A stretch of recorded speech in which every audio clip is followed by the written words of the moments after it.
પહેલાના સમયમાં આ રીતના દરવાજા પથ્થરોના બનતા હતા। આજુબાજુના દરવાજા પણ એટલે કે દિવાલો પણ પથ્થરોની બનતી હતી। તમે જે નિહાળી શકો છો। અહીંયા તમે જ્યારે જોશો ત્યારે અહીંયા કોતરણી કામ અને નકશી કામ પણ કરવામાં આવેલું છે કે જે તમે અહીંયાથી જોશો ત્યારે તમને અહીંયા ભૈરવ દાદાની મૂર્તિ જોવા મળશે અને ઉપર પણ નકશી કામ જોવા મળી રહેશે। તમને તમામ દરવાજોમાં મળે છે। ત્યાર પછી આપણે બાજુમાં આવીએ ત્યારે અહીંયા તમને ગણેશ દાદાની મૂર્તિ જોવા મળશે અને ઉપર પણ થોડું નકશીકામ કરેલું છે। આ દરવાજો એકદમ જોઈએ તો હાલના સમય પ્રમાણે કમ્પ્લીટ છે। દરવાજાની જાડાઈ પણ જોઈ શકો ઘણી બધી છે અને અંદરથી પણ કેવું છે તે જોઈ લો।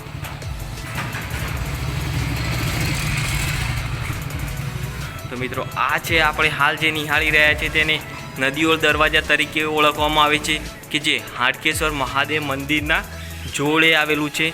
જે તમે અહીંયાથી હાટકેશ્વર મહાદેવ મંદિર પણ નિહાળી શકો છો। તો ચાલો મિત્રો જઈએ હવે આપણે બીજો દરવાજો જોવા માટે કે તે કયા નામે ઓળખાય છે અને તે કેવી હાલતમાં છે।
આપણે પહેલાંની પથ્થરનો બનેલો છે મિત્રો। પહેલાંના જમાનામાં જે રીતે રાજા રજવાડામાં દરવાજા બનાવતા પથ્થરના તે રીતે આ દરવાજો પણ જૂના, કારણ કે વડનગર બહુ ઐતિહાસિક નગરી છે। અહીંયા ઘણો બધો ઇતિહાસ છુપાયેલો છે। તેમાંથી દરવાજા પણ એક મહત્ત્વના છે જે તમે અહીંયાથી નિહાળી શકો છો। ખૂબ જ મહત્ત્વના અને તમામ જગ્યાએ પથ્થર અને ચૂનાથી આ બનાવેલા છે જે એક સુંદર એવા દરવાજા લાગે છે જે તમે અહીંયાથી નિહાળી શકો છો।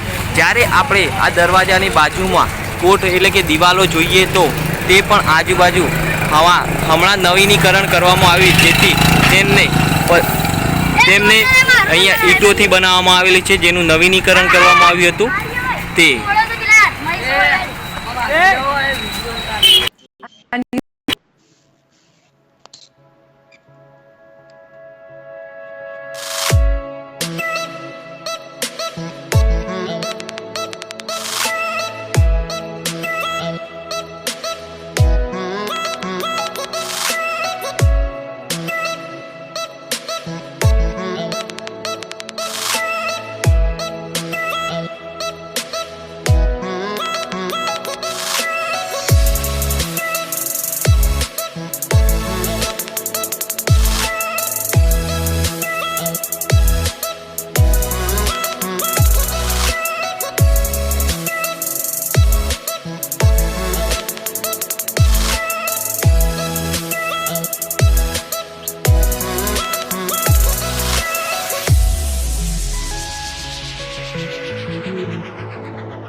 તો આપણે બે દરવાજા નિહાળી નવીનીકરણ કરવામાં આવેલું છે। આપણે પહેલાં અગાઉ જોયા તે બંને દરવાજા પથ્થરના હતા।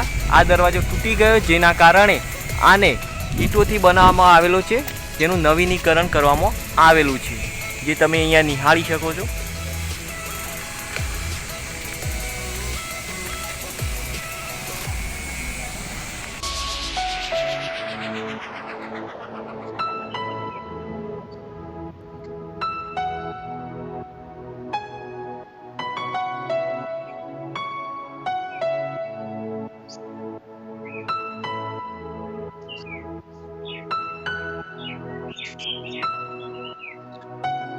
તો આપણે 3 દરવાજા બનેલો છે.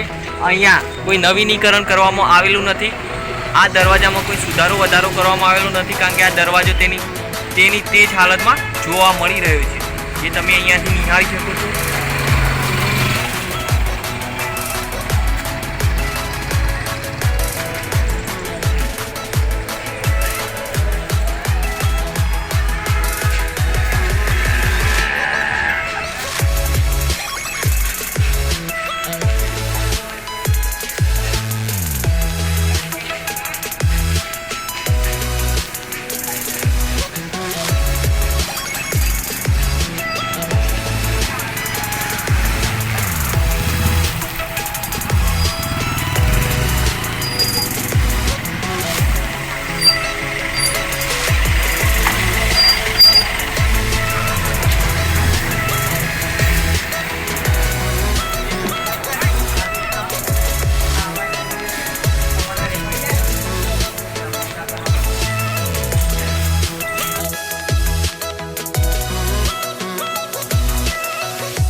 पिठोरी दरवाजे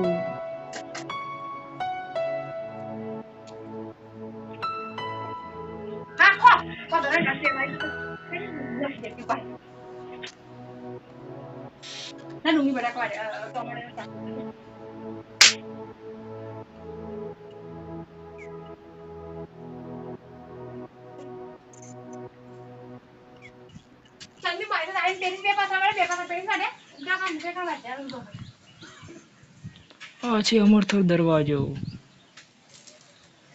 તો આપણે વડનગરના ચેનલો જે તમે અહીંયાથી નિહાળી શકો છો, તમે જોઈ શકો છો આની હાલત સારી છે. तुम ये भी पता लगा सकते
શકો છો કે કેવો લાગે છે, શું છે આ દરવાજો. મિત્રો શર્મિષ્ઠા તળાવની નજીક આવેલો છે. તમે આવો શર્મિષ્ઠા તળાવ પર, અહીંયા તમને જોવા મળી રહેશે.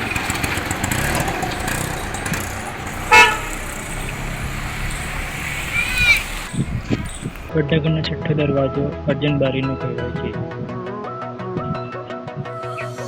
શર્મિષ્ઠા તળાવની નજીક આવેલો.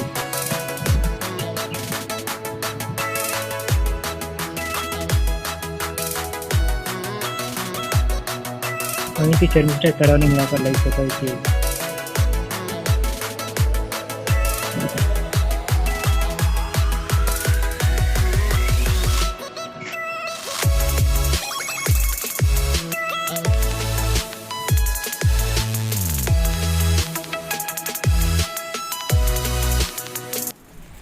નીચે આપણે